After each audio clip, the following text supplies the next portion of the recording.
Hi there and welcome to the preview show for the PSV Eindhoven game, the Gersnet preview show with our partners at, I keep on forgetting this, I'm terrible, Forest Precision Engineering, football prizes and the coins. Zenith Coins. Zenith Coins, yeah, so big thanks to our partners there. We're previewing the game tomorrow night in Eindhoven, 8 o'clock kick-off, Champions League playoff, Rangers against PSV, scores 2 each from the first leg last week here in Ibrox. Huge night, potentially huge night in terms of the financial rewards that will come our way if we qualify. Some obviously breaking news today that we'll discuss in a minute about a certain Mr. Alfredo Morelos, but in terms of the game, how are you feeling? Are you feeling confident? Confident in a strange way, Colin. I don't know if it's actually, I'm deluding myself. But I think a lot of Rangers fans, I don't know about yourself, but I think a lot of us, I think you're saying with the boys in Sunday night's main show, fancy the draw and the penalties, and I think I just haven't watched. When we came out last week's first leg, I think like most Rangers fans were disappointed. Obviously, you don't win at home, you always feel a bit bad, especially after the run we had last season. But I think we thought PSV are much sharper than us. They looked a bit slicker, blah blah blah. But having watched the game back again on telly, I felt as if it was almost kind of like forensically evenly matched. It was really everything we did, right down to I think when we scored our second goal, we were getting ready to make a sub. When they scored their second goal, they were ready to sub off the guy who scored the goal, and they had a wee bits of kind of dominating the game. We had a bit of dominating the game. We lost one bad goal and one howler. They lost an absolute howler. It just seemed a really evenly matched game. So I'm kind of feeling I could see another 2 each tomorrow. Certainly a draw. The big thing for me, the big question for me, mate, is the home advantage thing. I think there's also been a lot of talk with a lot of Rangers fans kind of thinking, no, home advantage has got nothing to do with it. Team at this level doesn't matter about the crowd. And you feel it saying, what are you at last season's games? I know. I kind of agree and disagree with that. I think the away goal thing changes it. You know what I mean? It takes that edge off the home advantage. But home advantage is home advantage. You know what I mean? That's it, mate. Yeah, and I think it's going to be a bit of a crazy atmosphere there. I think PSV for me are like a kind of continental version, a kind of Europe-wide version of Aberdeen, if you like. I remember probably saying myself back to like kind of right early 80s. I can go back to the 70s, late 70s even in Aberdeen, were kind of a bit of a joke in terms of the support and what have you. How very nice and well mannered and what have you. And then they won the Winners' Cup, they had that spell under Ferguson, and then it's the years where they don't do anything, a bit lean years. The support that they've built up at that time gets a bit of an edge to it and becomes a bit kind of nasty and what have you. Bitter back. And I think PSV's like that as well. It used to be, it's like a big glorified works team. They're kind of the new boys on the block next to Feyenoord and Ajax. But it proper rocks that stadium. They're proper aggro. Dutch stadiums always are proper aggro, and Dutch teams are prone to violence as well. Europe, by the way. And it's going to be really intense. And it's how we cope with that. That I think I'm just kind of assuming we're going to go there and draw, but the actual environment is going to have a lot to do with it. But one thing that should be pointed out, we've been there 3 times before in European competition. Haven't lost. And haven't lost. So obviously there was a famous game. Was it 78? 78, mate. 78, 79 season. We won 3-2 and beat them at their home ground for the first time in about 6-7 years in Europe. They hadn't lost in Europe at home at that point. And they were the UEFA Cup holders as well. They won the UEFA Cup in 78. Right. And it was 0-0 for the Ibrox first leg. Yeah. So same kind of scenario. Plus they scored after a minute that night as well. That's right. Because Andy Cameron tells a story that he was in the toilet at half time and somebody next to him was eating a pie. He's member in his hand, right, and he says the bastard started before we were ready. So I remember that story for Andy Cameron, because they just effectively ran straight out of the park and scored. But we played well that night. Obviously, there's a famous moment with Tommy McLean putting it through Bobby Russell, and we went 3-2. 99 as well. We won over there. I think George Albert scored. Yes, Michael Mole's working his magic, and it comes back to Big York 1-0, and that effectively. That and then beating them 4-1 at Ibrox, the kind of double header in that campaign, that put them out and basically put us into the UEFA, guaranteed us a UEFA Cup spot. They were still going for Champions League progression at that point, and then the last time we played them 0-0 over there, they beat us at Ibrox, and that's the last time. That was the last time we'd been in the Champions League and we'd fell out into the the UEFA Cup at that point, not Europa League at that point, and we'd beat Sporting again, because we always beat Sporting, and then PSV. So you're in a situation where PSV have only lost once out of 4 games at Ibrox, and we're going to our 4th game at the Philips Stadium, having never lost there. You know, so at all points they've been really tight, Colin. Even them going to Monaco in the previous round, and they were a minute away from going out at home in the 3rd qualifying round. They equalised in the last minute, PSV, and then they won it in extra time. We're in the same situation. We're 2-0 down for the first leg. You know, so we've both kind of stretched ourselves. We've got managers who've come in. I mean, Van Nistelrooy didn't arrive until March. He'd been there coaching youth teams up to the reserves. But you've got Van Bronckhorst to take off to December. So it's really, really similar situation. Everything. I think that's why I'm kind of thinking it's going to be a draw. But the other thing in the back of my mind is they cut us open about 3 times last week. You know, they've had 5 corners, I've scored for 2 of them, and they've cut us open 3 times. Maybe the last time McLaughlin had it covered, but you're thinking on another night could have been 4-1 to them. You know, it could have, should have, would have. It wasn't. I'm just hoping tomorrow night isn't a case of everything that didn't go for them for PSV last week goes for them. Yeah, and I mean, in terms of the timing as well, coming off the back of the draw on Sunday. You know, there's a bit of pressure, not pressure, but a bit of criticism heading Gio's way. If we don't get through tomorrow, they'll be further stick with an Old Firm game looming over at that Mobs ground or that way somewhere in a couple of weeks. So, you know, it's a huge game in that respect. So, you know, there was already a lot of pressure kicking about. We didn't need the Alfredo Morelos situation. No, hey, listen. Sometimes I think when you're priming yourself, or this would be if we go through any way we could go through tomorrow night, it will be massive. It'll be absolutely insanely huge result. For everything that's happened the last, I'm sorry to keep going on about that, but for everything that's happened the last 10 years, this could be a massive, like, actual material, concrete, financial bookend to the whole thing. But also, it's just emotionally to get into the Champions League would be absolutely marvellous. And sometimes if you're going for a huge result like that, you almost need the kind of, you know, a duff result again before it, you know, to get yourself kind of mentally prepared. Nobody's getting ahead of, there's no Billy Big Boss going into this game. We're all totally grounded, totally focused, and we will need to be. But Alfie's just created his, you know, a bit of drama that he was known for when he first came to Rangers, and he's not been too bad the past couple of years, but he sold the jerseys a bit on Saturday there. There's a lot of other things went wrong on Saturday, it was no down to him, but he sold the jerseys, and I can't say, the gut reaction for me is, I wouldn't say pleased, but I'm certainly no bothered that he's not going. And that's a terrible thing to be thinking. That's, you know, Alfie needs to look at himself. It's not even just Saturday for me. It's the constantly coming back in a horrific physical condition. You know what I mean? And I genuinely believe this is you know, he's been sort of linked at various points in his Rangers career with a big move to one of the bigger leagues, and it's never happened. And you have to wonder if this is why, you know, this constant questioning about his mentality, his attitude, the constant concerns about his fitness.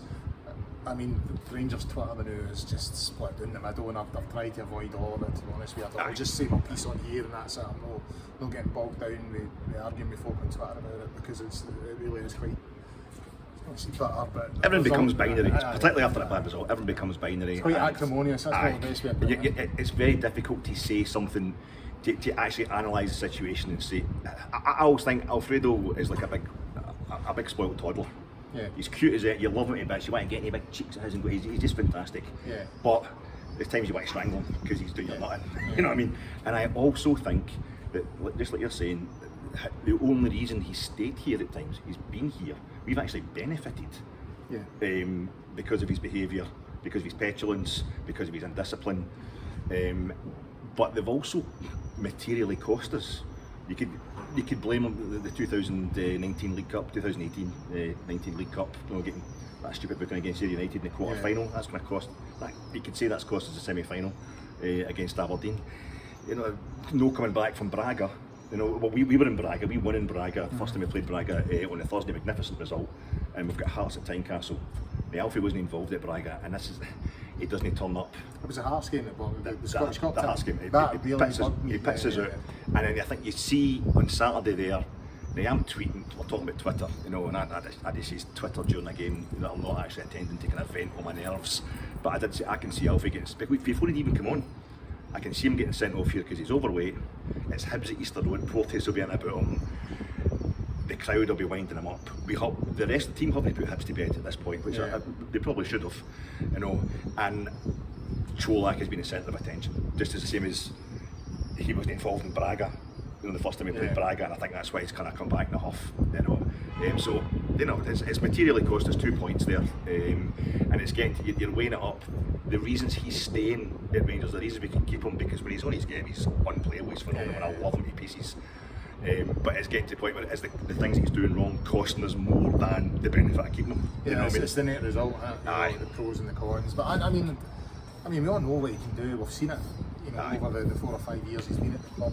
That's what makes it all the more frustrating. You know, it seems to me that he's, as I said, I think he's damaging his own career by doing this because he's not getting the move that he wants. Yeah, I'm the same one. I think, just balance, like you're saying, we're not trying to say yay or nay. You know, I love the guy and I want him to, you know, hit the ground running for us again. You know, he's phenomenal to watch when he is doing.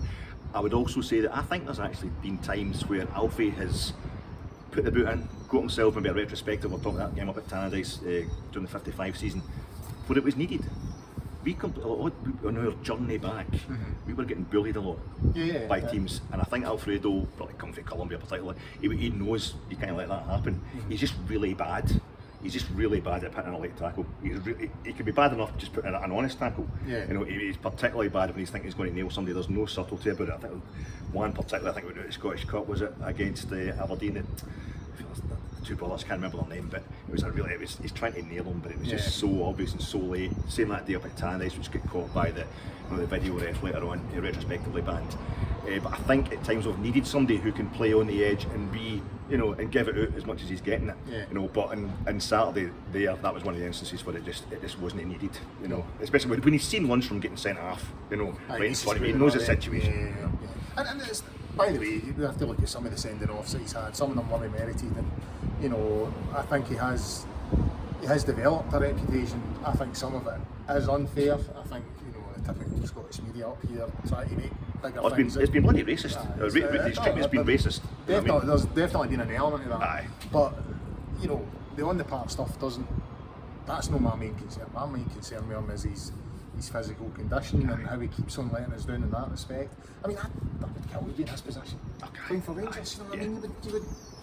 You would run as long as you needed to run to play for Rangers. And that's what frustrates me. I can't laugh at MD. Obviously, always a bit of hypocrisy when I'm accusing somebody of being out of physical condition. But my job, when I have one, is sitting in my arse, right? You know, his job is running about. It's the only thing he's going to do. So it's disappointing, and obviously we don't need it at this particular moment in time with this huge game tomorrow. But you know, it is what it is, and we'll put it to bed. So on to the game tomorrow. How do you think we're going to set up? Personally, we'll be doing this all season, haven't we? With Gio, you just don't know. You really don't know. You expect maybe something out of left field. You expect a kind of a wee surprise selection.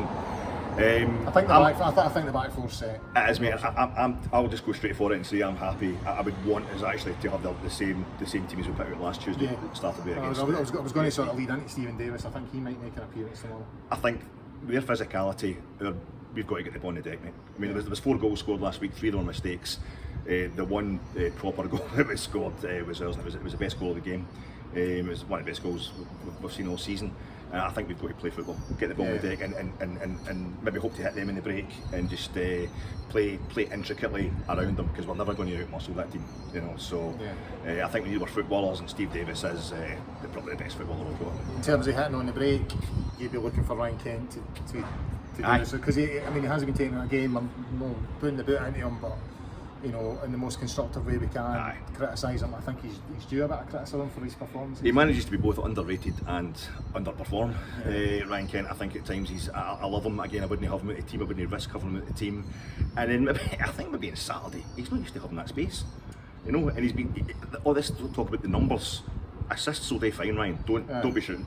You know what I mean? He's shooting. No, he doesn't seem to want to shoot. I mean, that one on Sunday was a shocker. I think he's actually. It's almost like he's so used to being doubled down on. You know, no pun intended. That when he had the space that Hibs were offering him, you know, he's like, I'll just keep going. You know what I mean? No, you need to. His decision making. You're actually reminded how bad his decision making used to be, because this is the first time we saw him with the space to make a decision like that, you know, and he was failing again. He was getting it wrong consistently. But there was a lot of them were off it on Saturday there.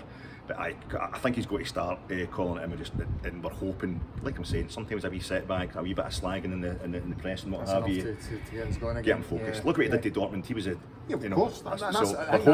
That's the point of the frustration. You know, you can see what he's capable of doing. But I think the game might suit him tomorrow. So I think part of the problem with Ryan Kent domestically is, we're putting, as you say, the double up on him. We're playing against teams that sit in. He doesn't get that huge amount of space. There's no doubt about it. His best performances have come in Europe, and hopefully tomorrow will be another example of that. It's Tavernier.